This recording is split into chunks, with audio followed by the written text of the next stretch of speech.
तो पार्ट 4 की शुरुआत वहीं से होती है जहां पिछला पार्ट खत्म हुआ था।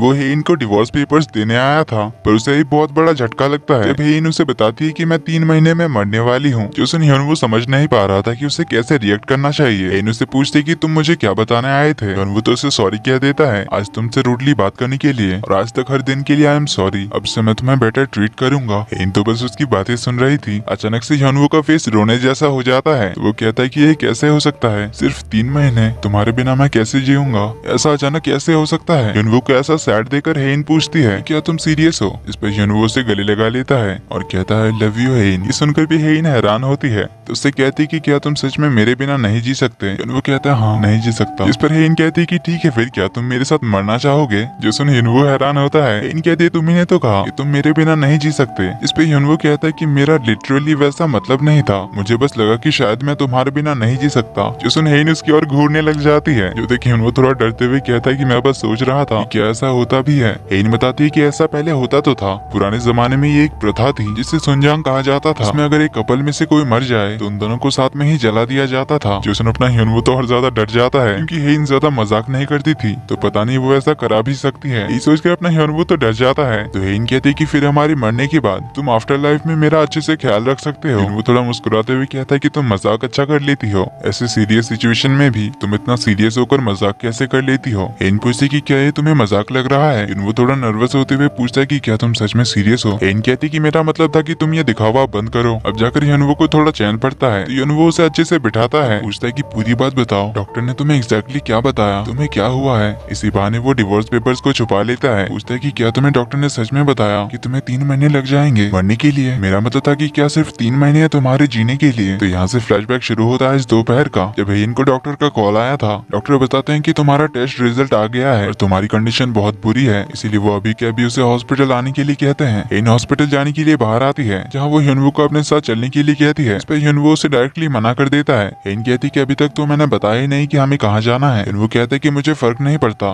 मैं बस तुम्हारे साथ कहीं नहीं जाना चाहता। ये वो उसे चिल्लाकर बोलकर चला जाता है। ये सुन हेन भी हैरान रह गई थी, क्योंकि ऑफिस में ह्योनवू ने कभी उसे इस तरह से बात नहीं की थी। तो हेन अकेले ही डॉक्टर से मिलने पहुंच जाती है। तो अंदर जाते हुए वो अपनी घड़ी देखती है, तभी अचानक उसे अजीब सा फील होता है। अचानक से जैसे वो कहीं बर्फीली जगह पे पहुंच गई थी, ऐसा उसे लग रहा था। पर अगले ही पल वो अचानक से अपने सामने डॉक्टर को देख पाती है, क्योंकि हेन उनके केबिन में पहुंच गई थी। पर उसे याद ही नहीं था कि वो यहाँ पे कैसे आई। थोड़ी देर पहले ही तो वो हॉस्पिटल के एंट्रेंस में थी। और डॉक्टर से पूछते कि मैं यहाँ पे कब आई, मैं तो अभी हॉस्पिटल के लॉबी में थी, अचानक से यहाँ कैसे आ गई। ऐसा लग रहा है कि मैं जैसे यहाँ पे टेलीपोर्ट होकर आ गई हूँ। डॉक्टर पूछते हैं कि क्या तुम्हारे साथ ऐसा पहले भी कभी हो चुका है। हेन कहती है कि मैंने आपको पिछली बार बताया था ना कि मुझे कभी कभार हेडेक होती है, कभी कुछ चीजें भूल जाती हूँ। इससे हेन याद करती कि उसके साथ ऐसा पहले भी हो चुका है। एक दिन वो एक मीटिंग में थी, लेकिन अगले ही पल वो अपने केबिन में बैठकर अपनी डायरी में कुछ लिख रही होती है। कभी कभार तो उसे याद नहीं रहता कि उसने 10 मिनट पहले क्या किया। कभी कभार वो पिछले 30 मिनट का भूल जाती है, तो कभी कभार वो पिछले कई घंटों के बारे में भूल जाती है कि उसने पिछले 2-4 घंटों में क्या किया था। और ऐसा ही हेन के साथ उस दिन भी हुआ था, जब ह्योनवू ने उसे 1 घंटे बाद लॉन्च में मिलने बुलाया था। हेन अपने ऑफिस में बैठी थी, अचानक उसके हाथ से लिपस्टिक गिर जाती है। जैसे ही वो उसे उठाने जाती है, तभी वो भूल जाती कि उसे ह्योनवू ने मिलने बुलाया था। इसीलिए वो तो ऑफिस में बैठकर अपने सारे काम कर रही होती है।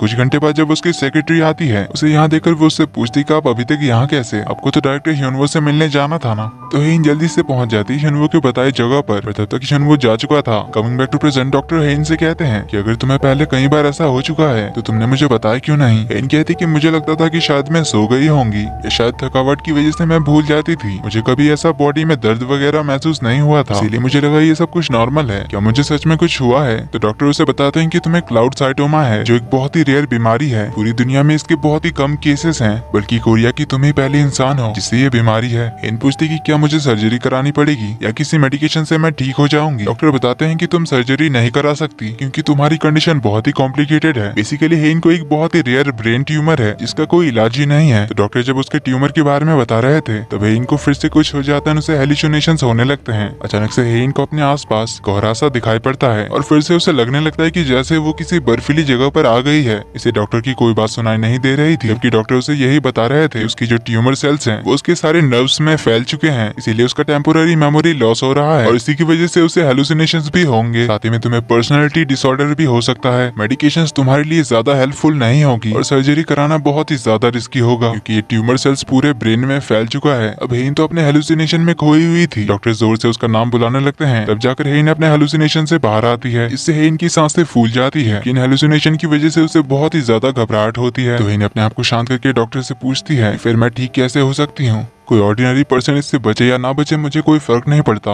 आप मुझे मेरी ट्रीटमेंट के बारे में बताइए, चाहे जितने पैसे खर्च हो जाए आप मुझे इसका इलाज बताइए। डॉक्टर्स तो बताते हैं कि फिलहाल तो इसका कोई इलाज नहीं है, पर तुम्हारे हेडेक और मेमोरी लॉस के प्रॉब्लम के लिए मैं कुछ मेडिसिन दे सकता हूँ। इन डॉक्टर से कहते हैं कि आपका मतलब है कि मैं मरने वाली हूँ, तो मेरे पास कितना टाइम बचा है? डॉक्टर बताते हैं कि जिस स्पीड से तुम्हारे ब्रेन ट्यूमर सेल्स पूरे ब्रेन में फैल रहे हैं, मैक्सिमम 3 महीने है तुम्हारे पास। जो पहली बार हेन को डर लगा था। कमिंग बैक टू प्रेजेंट, हेन कहती है कि उन्हें कुछ नहीं पता, तो युनवो कहता है कि वो यहाँ के बेस्ट न्यूरोसर्जन है, तो जरूर उन्होंने सच ही कहा होगा। हेन कहती कि फिर क्या मुझे अपने बॉडी के बारे में पता नहीं होगा? क्या कभी तुमने मुझे जंक फूड खाते हुए देखा है या कोई पैकेज्ड फूड? युनवो कहता है नहीं देखा। हेन कहती है तभी तो मैं कह रही हूँ ना, मैंने कभी अल्कोहल नहीं पी, ना स्मोक करती हूँ। बचपन से लेकर आज तक मैं सिर्फ vegetable juice and fruit juice पीती हूँ। हर दिन योगा और मेडिटेशन करती हूँ, तो मुझे भला कैसे कुछ हो सकता है, जबकि मैं बचपन से खुद को हेल्दी रख रही हूँ। कई लोग होते हैं जो ड्रिंक करते हैं, स्मोक करते हैं, उन्हें तो कभी ये बीमारी नहीं हुई, फिर ये रेयर बीमारी मुझे ही क्यों हुई? तो युनवो उसे थोड़ा शांत कराता है, पर हेन फिर भी कही जा रही थी कि माना मैं बीमार हूँ,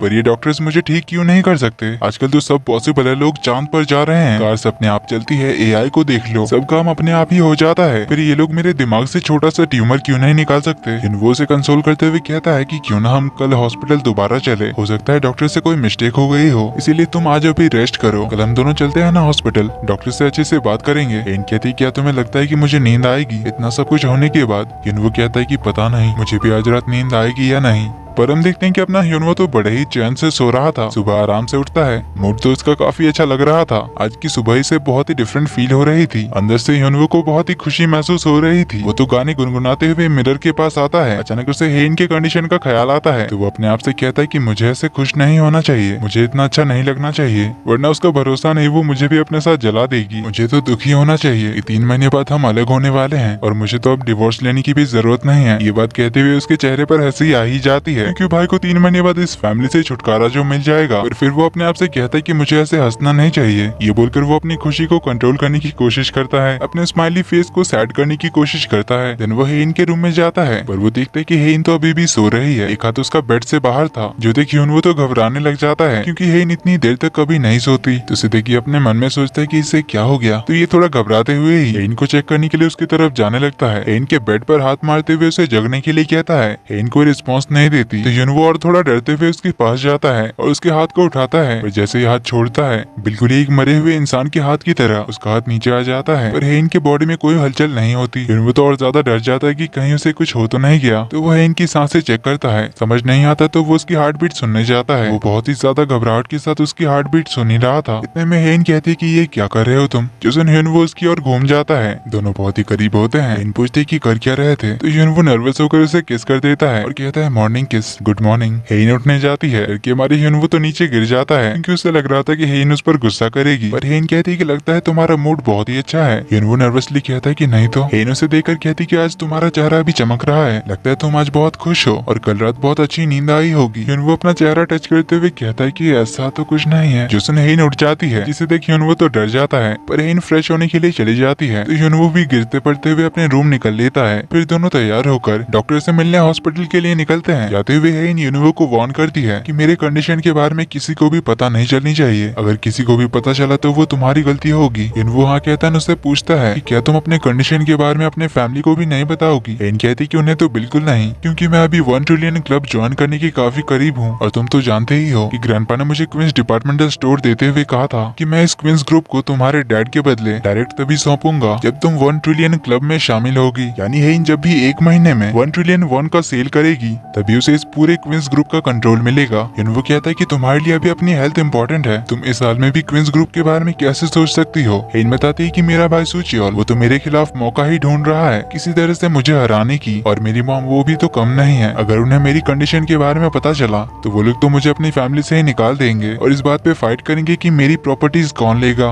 और ऐसा मैं कभी होने नहीं दे सकती। यानी कि सब लोग पैसों के पीछे ही पड़े हुए हैं, इनकी फैमिली में रिश्ते नाते तो बस नाम के हैं। ये जानकर युनवो को हेन के लिए बुरा लगता है। इसी के साथ पार्ट 4 का एंड यहीं पर होता है। तो वीडियो पसंद आई तो वीडियो को लाइक कर देना, चैनल पर पहली बार आए तो do subscribe and hit the bell icon. जल्दी ही मिलते हैं अगले पार्ट में, तब तक के लिए take care and bye bye.